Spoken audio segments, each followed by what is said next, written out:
அஸ்ஸலாமு அலைக்கும் வரஹ்மத்துல்லாஹி வபரகாத்துஹு. அன்பார்ந்த நேயர்களே, மீண்டும் ஒரு முறை மலேசியாவில் இருந்து உங்களோடு இணைந்திருக்கின்றோம் நேரடியாக. ஏற்கனவே நாங்கள் எங்களுடைய முதலாவது காணொளியிலே சொல்லியிருந்தோம், இன்றைய நாளிலே காலை வேளையிலே நாங்கள் மலேசியாவுக்கு வந்து இங்கே இடம்பெறக்கூடிய முக்கியமான பாலஸ்தீன ஆதரவு நிகழ்வுகளிலே நாங்கள் பங்குபட்டு இருந்தோம் என்ற விடயங்களை உங்களோடு பகிர்ந்திருந்தோம். அந்த அடிப்படையிலே இன்றைய முதலாவது நாளிலே இவர்கள் எமக்கு வழங்கிய செய்தி என்னவென்றால், இந்தோனேஷியா, தாய்லாந்து, பிலிப்பைன் போன்ற நாடுகளில் இருந்து நாளை இங்கே நடைபெறவிருக்கக்கூடிய இந்த மாநாட்டில் கலந்து கொள்வதற்காக வேண்டி மக்கள் வாகனங்களிலே வாகன பேரணியாக வந்து கொண்டிருக்கின்றார்கள். எனவே நாங்கள் ஏதாவது ஒரு போர்டருக்கு சென்று, ஏதாவது ஒரு இடத்திற்கு சென்று ஒரு நாட்டில் இருந்து வரக்கூடிய மக்களோடு நாங்கள் பேரணியாக வருவோம் என்று சொல்லியிருந்தார்கள். அந்த அடிப்படையிலே நாங்கள் இன்று காலையிலே இலங்கை நேரப்படி, மன்னிக்க மலேசியா நேரப்படி 7:30 மணி அளவிலே இங்கு வந்து இறங்கினோம். வந்து இறங்கிய உடன் எங்களுடைய விமான நிலைய வேலைகளை எல்லாம் முடித்து கொண்டு வெளியே வந்து நாங்கள் 8:30 மணி அளவிலே எங்களுடைய பயணத்தை ஆரம்பித்தோம். மலேசியா, அதாவது கோலாலம்பூரில் இருந்து நாங்கள் வடக்கு திசை நோக்கி, அதாவது வடக்கு பகுதியிலே தான் தாய்லாந்து பார்டர் இருக்கின்றது. அந்த பார்டரிலே இருந்து வரக்கூடிய தாய்லாந்து மக்களை வரவேற்று அவர்களுடைய வாகன பேரணியோடு இணைந்து கொண்டு நாங்கள் கோலாலம்பூரில் நடைபெறக்கூடிய மாநாட்டிலே கலந்து கொள்வதற்கு தான் தயாராக இருந்தோம். ஆனால் துரதிர்ஷ்டவசமாக அங்கிருந்து இங்கே வரக்கூடிய நேரத்திலே இரவு ஆகிவிட்டது.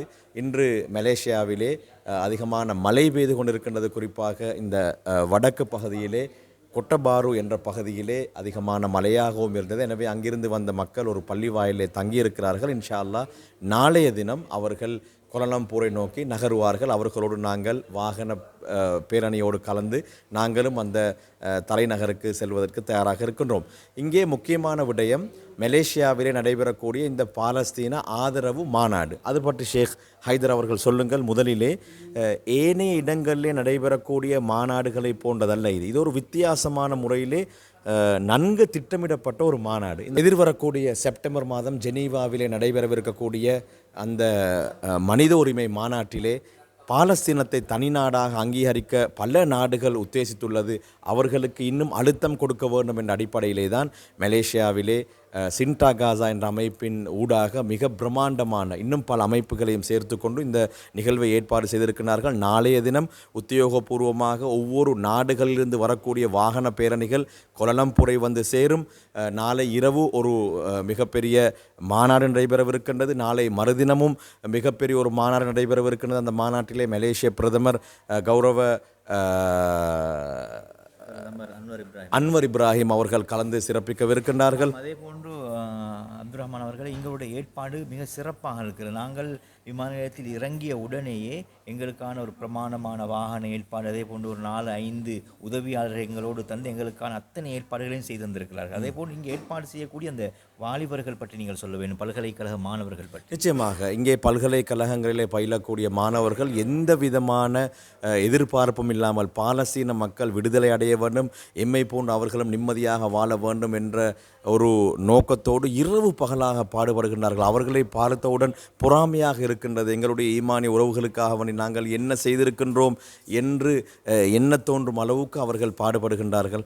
எனவே முதல் நாளுடைய அப்டேட்டாக இருக்கின்றது. இன்றைய நாளிலே நாங்கள் மலேசியாவுக்கு வந்திருக்கின்றோம். இப்போது தாய்லாந்து போர்டருக்கு அருகாமையில் இருக்கின்றோம்.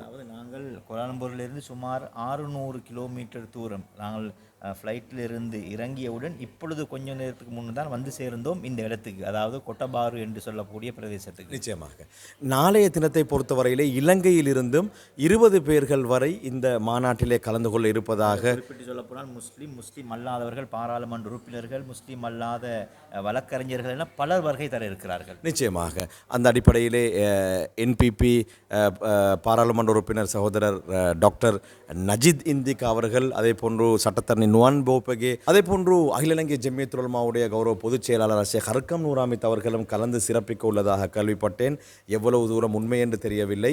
இலங்கையிலிருந்து 20 பேர் வரையிலான சமூக செயற்பாட்டாளர்கள், பாலஸ்தீன ஆர்வலர்கள் இங்கே வரவிருப்பதாக நாங்கள் கேள்விப்பட்டோம். இன்ஷா அல்லாஹ் அவர்கள் நாளைய தினம், நாளைய மறுதினம் இங்கே வந்துவிட்டால் அவர்களோடு பல விடயங்களை நாங்களும் கொண்டு வந்து உங்களுக்கு வழங்க தயாராக இருக்கின்றோம். அந்த அடிப்படையில் வகையிலே முதல் நாள் அப்டேட்.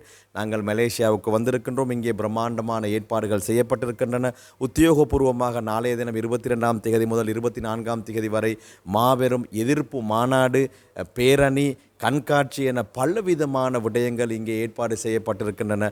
அவற்றை முழுமையாக நாங்கள் உங்களுக்கு வழங்க தயாராக இருக்கின்றோம். எங்களுடைய நேரலைகளோடு இணைந்து கொள்ளுங்கள். எங்களுடைய வீடியோக்களை பார்த்து பிறருக்கும் பயன்பெறும் வகையிலே நீங்கள் பகிர்ந்து கொள்ளுங்கள் என்பதை ஞாபகப்படுத்திக் கொண்டு விடைபெற்றுக் கொள்கிறேன். நன்றி ஹைதர் அலி. ஜஸாக்குமுல்லாஹ் ஹைரா. நாங்கள் எங்களால் செய்யக்கூடிய ஏழுமான முயற்சிகள் இவ்வளவுதான். நிச்சயமாக இது நாளை மறுமையில் அல்லாஹ் தஆலா இவைகளை மீசானில் போட்டு நிறுத்தி எங்களுடைய ஆகரத்தை சிறப்பானதாக அல்லாஹ் ஆக்கி வைப்பான் என்று நினைக்கிறேன். ஆமீன். பாலஸ்தீன மக்களுக்கு விடுதலை கிடைக்க வேண்டும், அவர்களும் எம்மை போன்று உங்களை போன்று நிம்மதியாக வாழ வேண்டும் என்ற பிரார்த்தனையோடு விடைபெற்றுக் கொள்கின்றேன். நன்றி. அஸ்ஸலாமு அலைக்கும் வரஹ்மத்துல்லாஹி வபரகாத்துஹு.